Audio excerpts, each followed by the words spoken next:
We all have questions.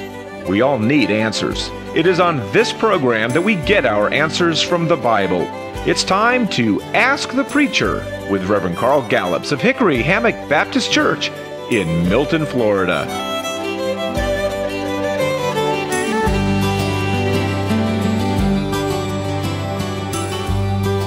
Welcome to another edition of Ask the Preacher. I'm your host, Mike Bates. With me in the studio, as he is every week, is the pastor of Hickory Hammock Baptist Church in Milton, Florida, Reverend Carl Gallups. Welcome, Carl. Thank you, Mike.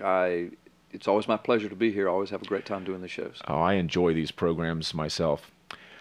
I've got a question for you today. I actually have 4 questions for you today. Oh, okay. The umbrella question is sort of, why are there so many religions in the world? I mean, Muslim, Christianity, Judaism, Buddhist, Hindu, Shinto. I mean, there are all these different religions in the world, and there's a lot more than the ones that I just mentioned.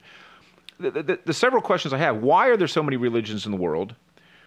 Why are there so many denominations even within religions?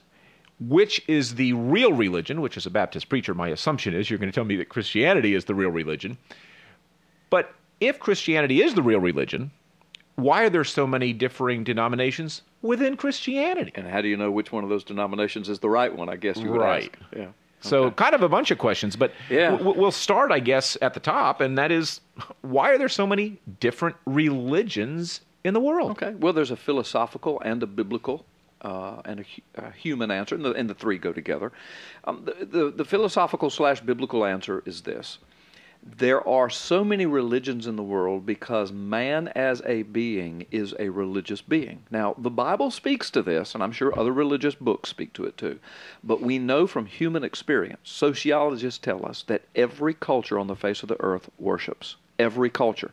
Now, there are some atheists and agnostics. I think the statistics are less than 2% of the entire world population claims to be atheist or agnostic, but be that as it may, the vast majority and almost the totality of individual human beings and every culture has some form of worship. Now, as a Christian, of course, I don't believe they all worship in truth, but that's not the question right now. The question is, why is there this need for religion? Why are there so many religions in the world? So, number one, we are religious beings. It's a human experience. And the Bible says that God, who created us with the need to seek Him, to relationship with Him, to know Him, if you will, in a cute little way. He put a great big old hole in the middle of our heart that's shaped like Him.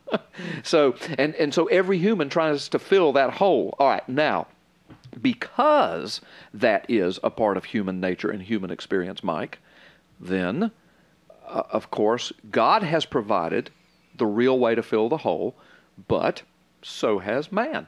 And I will go ahead and say, as a Christian, I believe, and Satan has had his hand in it too. So has Satan. And so the religious void has been filled by men and the world and Satan with systems. And these systems are designed, some of them are probably rather innocently designed to just fill a religious void. Many of them are designed to bilk people out of their money and their lives and out of their power, and so they can be enslaved, etc., cultish type things. So these systems are designed by man and by Satan to fill that void. Now, I happen to believe that the satanic spiritual influence of all of the false religions is very real, because they are then designed at the ultimate level, the ultimate spiritual level by Satan, to pull us away from the one truth. The truth of who is God and who we are and how we relate to Him and how He has chosen to fill that empty place in our heart that He created us with. So that's what I believe as to why there are so many religious systems. Now, sociologists tell us that there are about, believe it or not, Mike, you name 5 or 6, about 2,000 variations of religious systems in the world. Now, that's fascinating, because the next statistic I'm going to give you is the mind-boggling one to me. Out of the 2,000 religious variations, there are only 3 or 4, out of 2,000 now, think of it, that are based upon a personality. A person who is presented as the ultimate way to follow. The rest of the 1,900 and, 92 systems are based upon philosophies and rules and regulations and systems of goodness, okay? So when you boil it down now and separate out these 3 or 4 very unique ones that are based upon personalities, like Buddha, Muhammad, Allah, Jesus, Moses, Abraham, I just named Islam, Christianity, and Judaism and Buddhism, for example. If you separate out these 3 or 4, I think Confucianism would be another one. So 3 or 4 or 5 out of 2,000 that are based upon a personality. Then you look at those. Those are very unique. All right, all the others are based upon systems. Follow our system. Go through our steps. Do our things. And you will make it to a higher plane of existence, whatever that is. But forget those right now. Let's look at these unique ones, these 4 or 5 that are based upon personalities. Well, when you get to examining them, there's only one that's based upon the personality of a human being who said, I am God in the flesh with you. To prove this, I will do things that only a God-man could do. I will stop the wind. I will feed 10,000 with a few loaves of bread and fish. I will raise the dead. I will heal the blind. I will heal the lame. I will cause the deaf to hear. I will do things before your eyes for 3 solid years, before tens of thousands of witnesses, that only a God-man could do, that no one else has ever done and no one else will ever do. I will do them for you to prove that I'm God, and then to further prove that I'm God, I will die for you, because that's the message of the Old Testament, that God himself would take our sin upon us. He said, I will take that sin. I will become your sin offering sacrifice. And then to further prove that I'm not just a religious nut making these claims and some magician with a magic show, he says, I will rise from the dead after you have seen me indisputably dead. And I will wait 3 days, and I'm telling you 3 years in advance. And on the 3rd day, I will rise from the dead, and I will present myself alive to hundreds and hundreds of you for 40 days. I will do all of this. Then you will know that I am God, and beside me there is no other. Then you will know, Jesus said, that I am the way, the truth, and the life, and no man comes to the Father but by me. So you take 2,000 religious systems, and basically 1,993 of them are based upon systems and rules and regulations, and follow our system and you'll make it. 4 or 5 of them are based upon personalities, but only one of them is based uniquely upon this claim that God has visited us in the flesh and proved it over and over in many different ways, indisputably.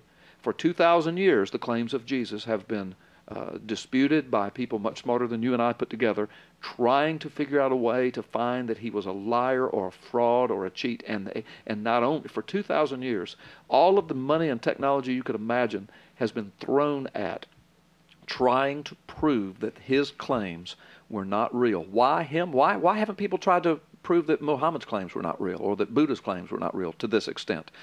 Because they didn't make claims anywhere near like Jesus made. His claims are absolutely astounding, Mike. He claimed that you couldn't be saved without him. He claimed that he was God with us. He claimed that he would rise from the grave, that he would go to a cross, that he would heal the blind, that he would raise the dead. He made claims that no other human being of any religious system has ever made. He made them. And so, for 2,000 years, people have been trying to grasp some little straw that would prove that his claim was false, and no one has ever been able to do it. As a matter of fact, the farther people dig into archaeology or historical records or historical context, what they discover is that his claims are verifiable. And so, why are there so many religious systems in the world? Well, that's the answer, because God has created us to seek him. Therefore, we are religious beings, and Satan will intervene in that. Wicked men will intervene in that. If you want a religion, you can find one. We're like fish in a barrel, if you will, and the ultimate fisherman who wants to destroy us, Satan, will throw any lure that he thinks will catch the fish.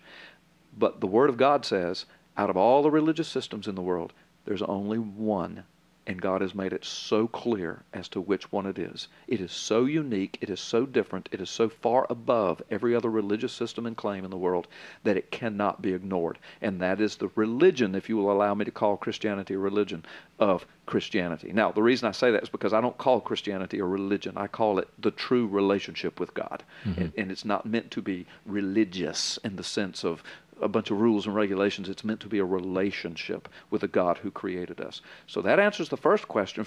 Actually, it answers a couple questions. That is, why are there so many religions in the world? And then number two, and out of those religions, which one is the correct religion? Well, I've answered both of them. That's why there's so many religions in the world. And in my humble opinion, based upon all these facts, the correct religion, if you will, is Christianity, the unique one of all of the world. And even then, within Christianity, you've got Catholic, Baptist, Methodist, Episcopals Lutheran, and Lutherans, and Episcopal, Eastern and Orthodox, different flavors of all of those. Mormon, Presbyterian, Jehovah's Witness, Church of Christ, Assembly of God. I mean, we could go on. On and on and on, yeah. The Church of Joe.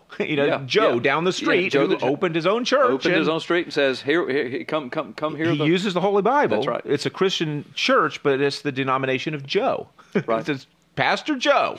And he's not affiliated with any other organization. So there's countless denominations within Christianity. We're going to take a break a little bit early so that the answer to that doesn't have to be interrupted by a break. Good. But when we do get back from the break, I'd love to discuss why there are so many denominations within the true religion, Christianity, why they exist, and I'll even sort of put you on the spot, but I think I know what your answer is going to be, and that's which is the right one. Which is the right denomination. Gee, ask a Baptist preacher which the right denomination. Actually, my answer is probably going to surprise you and the listeners. Well, I look forward to hearing it. We will ask that question of Carl Gallups when Ask the Preacher continues.